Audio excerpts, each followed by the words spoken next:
Il est 8h17, Nico Saliagas. La députée France Insoumise de Paris, Danielle Obono, est votre invitée, Audrey Crespo-Mara. Bonjour Danielle Obono. Bonjour. Duel à distance hier entre Emmanuel Macron et Jean-Luc Mélenchon après son audition dans les locaux de la police judiciaire à Nanterre. Tout ça est ridicule, Monsieur Macron, il est temps de rembobiner votre film, tout ça est raté, la manœuvre est complètement ratée. Nous avons une constitution, elle est claire. L'autorité judiciaire est indépendante dans notre pays et j'en suis le garant, pour tout le monde. Et n'en déplaise à certains, il n'y a pas d'exception. C'est quoi votre stratégie? Transformer une affaire judiciaire en affaire politique? Non, c'est simplement expliquer politiquement ce qui est en train de se passer parce que, de notre point de vue, il s'agit d'une affaire politique, clairement.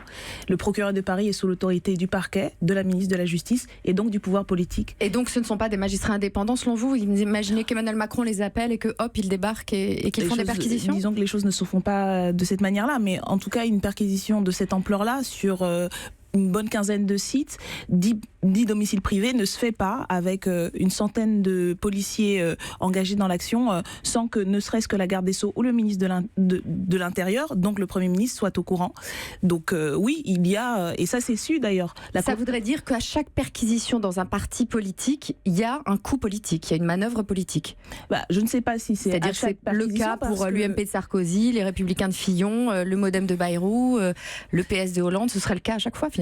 Je ne sais pas si c'est le cas à chaque fois, mais en tout cas, dans ce cas-ci, il y a une exception dans la disproportion des moyens qui ont été mis en œuvre et la particularité des affaires, quand on compare aux mêmes partis dans les mêmes types d'affaires, il n'y a pas eu ce déploiement de moyens. Alors en tout cas, il y a 2 enquêtes portant sur les comptes de campagne de la présidentielle et sur les emplois présumés fictifs d'assistants au Parlement européen.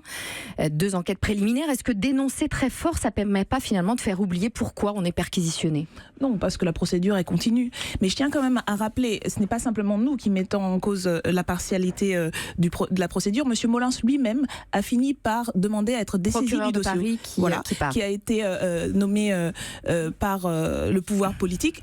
C'est à demander à être dessaisi lui-même. La Cour européenne des droits humains indique que le problème en France, c'est que le parquet n'est pas indépendant. Donc la réaction de M. Molins lui-même va dans le sens de ce qu'on pointait dès le départ. Alors sur le fond, selon France Info, enquête préliminaire ouverte pour escroquerie, abus de confiance, infraction à la législation sur le financement de campagne électorale, travail dissimulé aggravé pour un parti censé défendre les travailleurs. Ça l'affiche mal quand même. Bah oui, mais ça c'est quelque chose que nous contestons et que nous contesterons. Je rappelle quand même que nous sommes le parti dont les comptes de campagne ont été validés et les remboursements ont coûté le moins cher aux contribuables. Nous avons dit dès le départ que nous sommes prêts à ce qu'ils soient réexaminés. Mais pour cela, il faudrait aussi que tous les autres comptes soient réexaminés parce que le focus sur nos comptes de campagne fait oublier qu'un autre compte, celui de M. Macron, a aussi été signalé. Et le même procureur Molins a choisi de ne pas poursuivre la procédure. Donc on voit bien qu'il y a un 2 poids 2 mesures que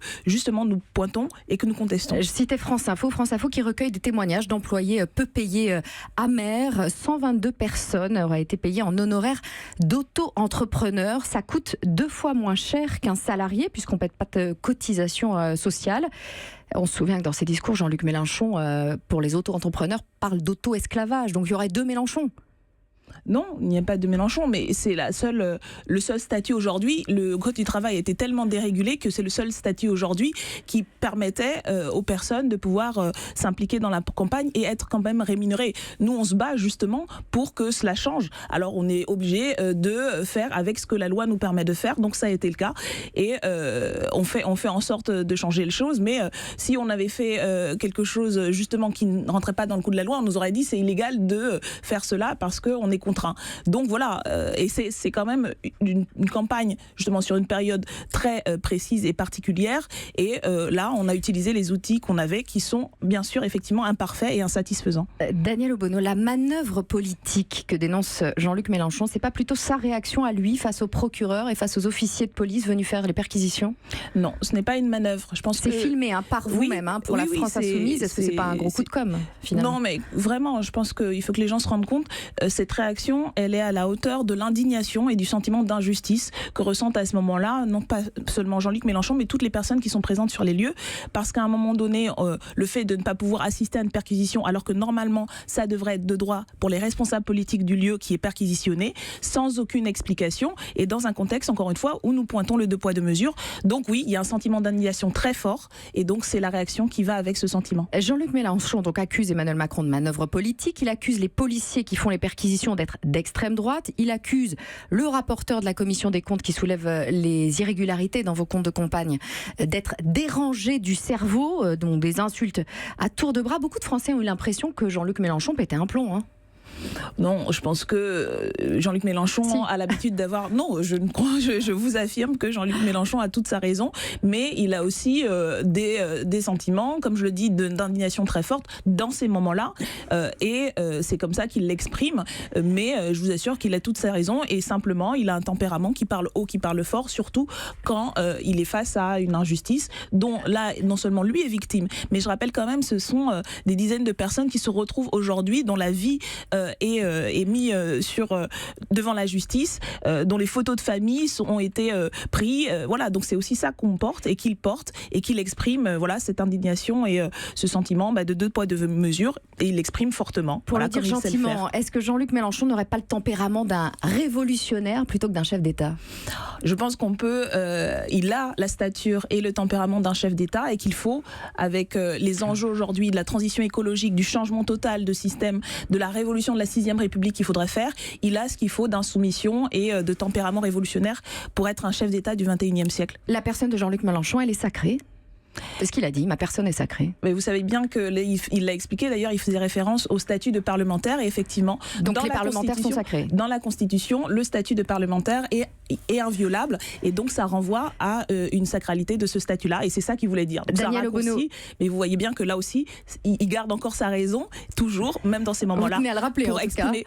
Puisque manifestement, il y a un problème. Non, vous insistez sur cela, donc je rappelle, donc c'est une référence très constitutionnelle, vous voyez bien, il a à cœur les institutions. Daniel Obono, on a tous entendu Jean-Luc Mélenchon hurlant « La République, c'est moi ». Donc la République, c'est aussi le procureur, c'est les officiers de police, non ? Il s'est pas un peu emballé ? Oui, mais c'est des institutions, y compris dont nous mettons en avant les limites. Nous avons un monarque présidentiel dont nous respectons la fonction, mais dont nous disons aussi qu'il concentre tous les pouvoirs. On l'a vu dans l'affaire Benalla. Donc on peut à la fois respecter l'institution et pointer ses limites, ses faiblesses et des fois même ses excès. Daniel Obono, vous n'avez pas peur des dégâts que ça peut provoquer sur l'image de Jean-Luc Mélenchon ? Ces perquisitions, sa réaction, c'est un peu le débat de l'entre-deux tours pour Marine Le Pen. Ça discrédite quand même, non ? Écoutez, on n'est pas dans l'entre-deux tours, heureusement, mais ce qui est sûr, sur l'impact. Oui, mais que ça bien peut sûr, avoir. mais ça, nous n'en sommes pas les maîtres. Nous n'avons pas choisi d'être perquisitionnés, nous n'avons pas choisi d'être ciblés de manière disproportionnée, encore une fois. Et donc, nous essayons d'expliquer juste politiquement qu'il y a un vrai problème. Nous ne sommes pas les seuls d'ailleurs à pointer ce problème de 2 poids 2 mesures. Et nous disons et redisons que nous allons publier en toute transparence tout ce qu'il y a à publier, et nous demandons juste à être traités de la même manière que tout justiciable devrait l'être, et cela donc en respectant les droits et les libertés fondamentales. Merci Daniel Obono. Merci.